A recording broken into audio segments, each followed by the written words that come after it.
महाराष्ट्र और बात करते हैं महाराष्ट्र की राजनीति की, क्योंकि इसमें एक बार फिर बड़ा सियासी तूफान उठ खड़ा हुआ है। शिवसेना यानी कि यूबीटी प्रमुख उद्धव ठाकरे के लिए ये संकट इसलिए बड़ा माना जा रहा है क्योंकि उनकी पार्टी के 6 सांसदों ने बगावत तो कर दी है और अब वो एकनाथ शिंदे के नेतृत्व वाली शिवसेना में शामिल हो चुके हैं। इस घटनाक्रम ने न सिर्फ उद्धव ठाकरे की राजनीतिक ताकत पर सवाल खड़े किए हैं, बल्कि पार्टी के भविष्य को लेकर भी नई बहस छेड़ दी है। इस पूरे मामले के बीच सबसे ज्यादा चर्चा आदित्य ठाकरे की प्रतिक्रिया को लेकर रही है। आदित्य ठाकरे लगातार बागी नेताओं पर हमला बोल रहे हैं और दावा कर रहे हैं कि पार्टी कार्यकर्ताओं की ताकत किसी भी राजनीतिक टूट से बड़ी है। उनका कहना है कि सत्ता और पद के लिए पार्टी छोड़ने वाले नेताओं को जनता समय आने पर जवाब देगी। दूसरी तरफ शिंदे गुट इस घटनाक्रम को अपनी बड़ी राजनीतिक जीत के रूप में पेश कर रहा है। मुंबई में आयोजित कार्यक्रम में एकनाथ शिंदे ने बागी सांसदों का स्वागत करते हुए उन्हें 6 टाइगर बताया। उन्होंने दावा किया कि उनकी शिवसेना लगातार मजबूत हो रही है और कई नेता उनके संपर्क में हैं। शिंदे ने इस ऑपरेशन टाइगर की इसे सफलता करार दिया और राजनीतिक जानकारों का मानना है कि यह सिर्फ 6 सांसदों के जाने का मामला नहीं है।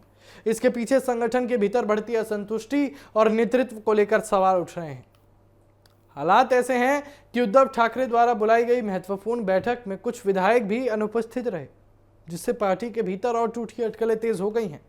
और गौरतलब है कि शिवसेना में दरार की शुरुआत 2022 में हुई थी, जब एकनाथ शिंदे ने बगावत कर पार्टी को 2 हिस्सों में बांट दिया था। बाद में चुनाव आयोग ने शिंदे गुट को आधिकारिक शिवसेना और धनुष बाण चुनाव चिन्ह प्रदान कर दिया। तब से उद्धव ठाकरे का गुट लगातार राजनीतिक चुनौतियों का सामना कर रहा है। अब सवाल यह है कि क्या यह बगावत यहीं रुक जाएगी या आने वाले दिनों में और नेता भी उद्धव ठाकरे का साथ छोड़ सकते हैं। राजनीतिक गलियारों में चर्चा है कि कुछ और जनप्रतिनिधि भी अपने विकल्प तलाश रहे हैं। हालांकि उद्धव ठाकरे और आदित्य ठाकरे दोनों ही सार्वजनिक रूप से ये संदेश देने की कोशिश कर रहे हैं कि पार्टी अभी भी एकजुट है और लड़ाई जारी रहेगी। तो फिलहाल महाराष्ट्र की राजनीति में सबसे बड़ा सवाल यही है कि क्या उद्धव ठाकरे इस संकट से उबर पाएंगे या फिर शिंदे गुट की बढ़ती ताकत शिवसेना यानी कि यूबीटी के लिए और मुश्किलें खड़ी होंगी। आने वाले दिनों में होने वाले राजनीतिक घटनाक्रम इस संघर्ष की दिशा तय करेंगे। लेकिन जिस तरीके से महाराष्ट्र की राजनीति में यह फेरबदल देखने को मिला है, उद्धव की सेना को लेकर जो बेचैनी बढ़ी है, यह अपने आप में कई ज्यादा सवाल खड़े करती है। सोचिए, महाराष्ट्र में ठाकरे बनाम शिंदे हो चुका है और यहाँ पर 6 सांसदों के फेरबदल की बात हुई है और उन फेरबदल में उन सांसदों को 6 टाइगर के रूप में बताया गया है। और यह ऑपरेशन टाइगर ये महाराष्ट्र में काफी लंबे समय से चर्चा का केंद्र रहा है। लेकिन अब देखना ये होगा, क्योंकि ये पार्टी बदलने वाला बागी अपने ही पार्टी के लिए बागी सांसद ये कोई पहली बार नहीं सुन रहे हैं। ऐसा हुबहू हमने पश्चिम बंगाल में सुना, ऐसा हुबहू हमने पंजाब में देखा।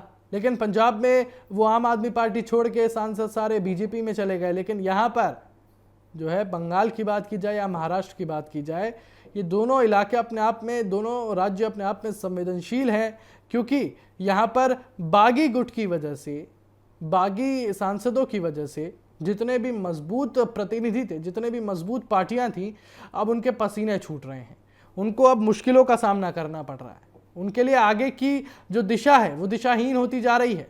लेकिन यहाँ पर जनता को भी ना समझ आए, इसलिए इन पार्टियों का ये भी बोलना ज़रूरी है कि हमारी पार्टी के भीतर सब कुछ ठीक है, जैसे कि टीएमसी बोल रही है और अब यहाँ पर महाराष्ट्र में भी बोला जा रहा है, यूबीटी बोल रही है कि सब कुछ ठीक है। अब देखना ये होगा कि आगे जो आने वाला समय है, जो ये 6 सांसद बागी बने हैं, जो उद्धव ठाकरे को झटका मिला है, वो शिंदे को अगली राजनीतिक ताकत किस तरीके से दे पाएंगे। शिवसेना में तो बगावत हो गई है, अब देखना ये होगा कि महाराष्ट्र की राजनीति में आगे क्या होता है।